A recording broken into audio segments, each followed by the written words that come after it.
नमस्कार, मैं हूं श्रुति उपाध्याय और आप देख रहे हैं हमारा चुनाव स्पेशल बुलेटिन। आज हम बात करेंगे संसद मॉनसून सत्र में क्या कुछ चल रहा है, वहीं आरएसएस की गतिविधियों में सरकारी कर्मचारियों के शामिल होने पर जारी प्रतिबंध को हटाने के बाद क्या विवाद छिड़ गया है, इस बारे में भी चर्चा करेंगे। तो चलिए खबरों का सिलसिला शुरू करते हैं। संसद का मॉनसून सत्र सोमवार से शुरू हुआ। ये सत्र 12 अगस्त तक चलेगा। इसमें कुल 19 बैठकें होनी है। इस दौरान केंद्र सरकार की ओर से 6 विधेयक भी पेश किए जाएंगे। वहीं विपक्ष नीट मुद्दे पर, रेलवे सुरक्षा, कांवड़ यात्रा को लेकर यूपी सरकार के फैसले समेत कई मुद्दों पर एनडीए सरकार को घेर रहा है, जिस पर केंद्र ने भी पलटवार किया। The whole country that there is a very serious problem in our examination system. This is not just a question of NEET, it is in all the major examinations. Now, the minister has blamed everybody except himself.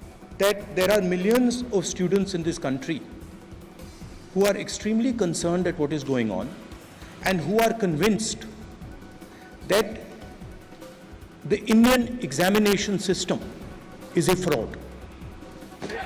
चिल्लाने से सच झूठ नहीं हो जाएगा साहब। ये जो कहा गया देश की अभी की एग्जामिनेशन सिस्टम रबिश है सर, इससे दुर्भाग्यजनक बयान देश की नेता प्रतिपक्ष का कुछ नहीं हो सकता है सर। मैं कठोर शब्द से इसको निंदा करता हूँ।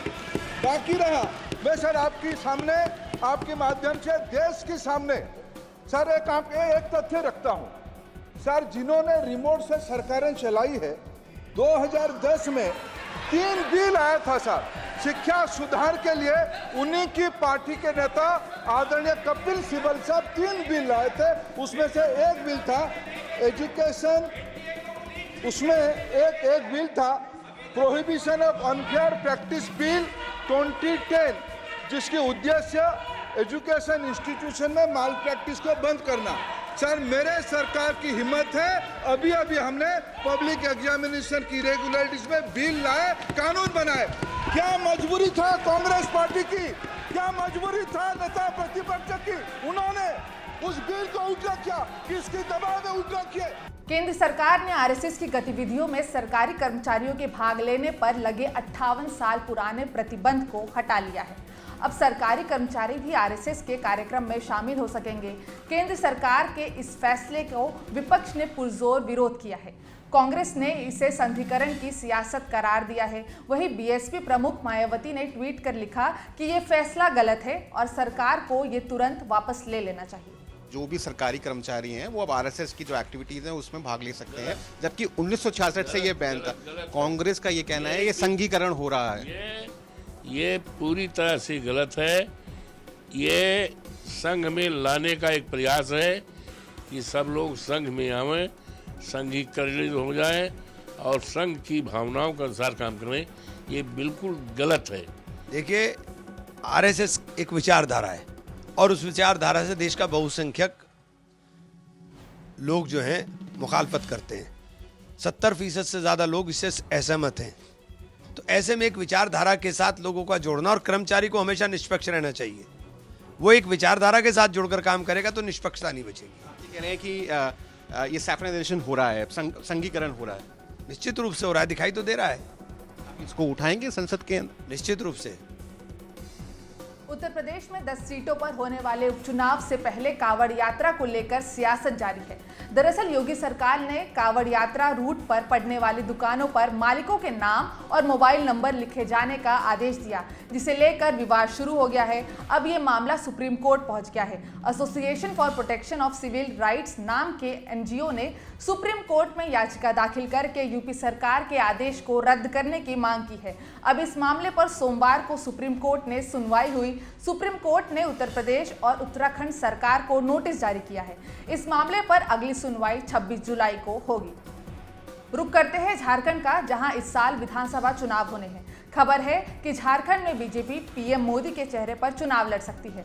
पार्टी के सामने सबसे बड़ी चुनौती है आदिवासी वोटर्स को साधना। इससे पहले 20 जुलाई को गृह मंत्री अमित शाह ने रांची में पहुंचकर कार्यकर्ताओं से मुलाकात की और उन्हें जीत का मंत्र दिया।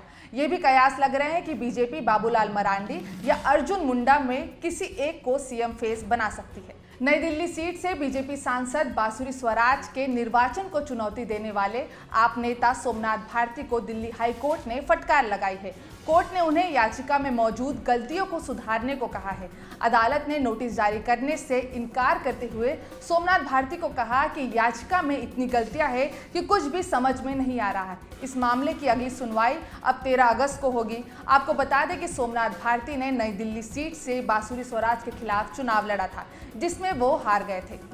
अब बात अंतर्राष्ट्रीय चुनाव की। अमेरिका में होने वाले राष्ट्रपति चुनाव से डेमोक्रेटिक पार्टी के नेता जो बाइडेन ने अपनी उम्मीदवारी वापस ले ली है।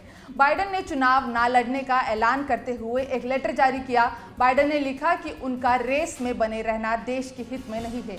अब डेमोक्रेटिक पार्टी राष्ट्रपति पद के लिए कमला हैरिस को अपना प्रत्याशी चुन सकती है। वहीं बाइडेन ने वापस नाम लेने को लेकर बयानबाजी शुरू कर दी है। रिपब्लिकन पार्टी के उम्मीदवार डोनाल्ड ट्रंप ने कहा है कि बाइडेन की गैर हाजिरी में अगर डेमोक्रेटिक पार्टी कमला हैरिस को राष्ट्रपति पद का प्रत्याशी चुनती है तो उन्हें हराना और भी आसान है। चुनावी खबरों के हमारे इस खास बुलेटिन में फिलहाल इतना ही। चुनाव से जुड़े तमाम जानकारियों और हर दिलचस्प अपडेट के लिए आप सब्सक्राइब कीजिए चुनाव आज तक। मुझे दीजिए इजाजत। नमस्कार।